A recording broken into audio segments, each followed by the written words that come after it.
con mẹ flow tông nó chả đâu lại lù pi này cho tôi chỉ lù pi nó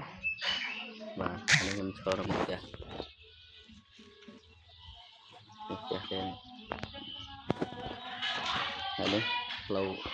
tiêu chung chỗ này cho đâu lại flow nó cho bật từ bật từ không phun nè các bạn đây vì bọn giống là bọn qua trung bình không đó nè và hãy mình tự xã tương rồi hỏi sai tụi hôm đấy có ba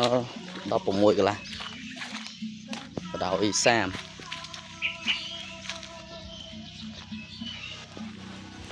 tiền ấy quạt lên nớ từ đầu chỉ mùi nó câu quạt với muốn quạt phơ lẹ lẹ nè lồng hái và mình làm bên ấy thì muốn là lâu câu mà vô từ đầu với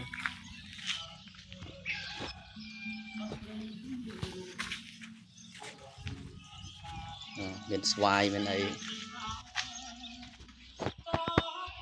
xoài lò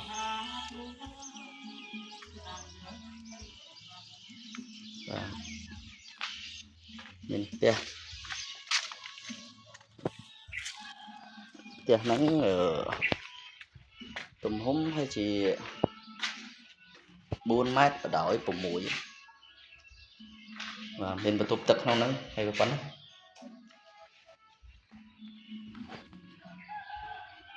tục tật môi này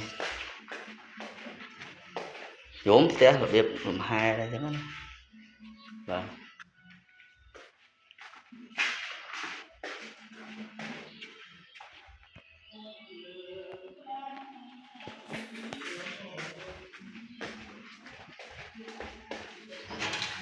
chặt sao cao tục tật mình play mình tật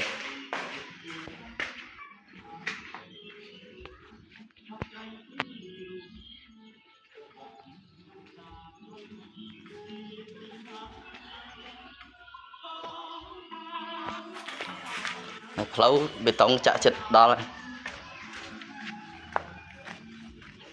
mình làm xoài dân ti mình làm xoài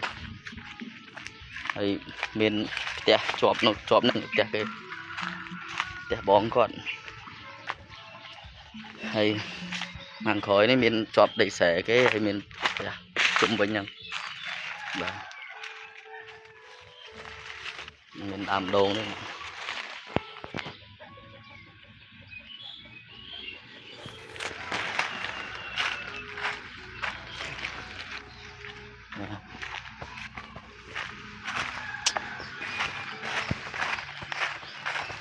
để thấu cắt phong lưng trên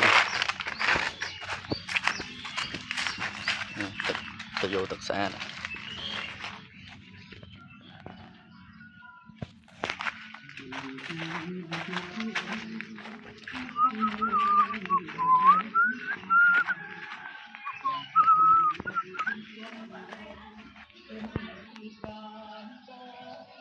Chắc ngõ con chở luôn rồi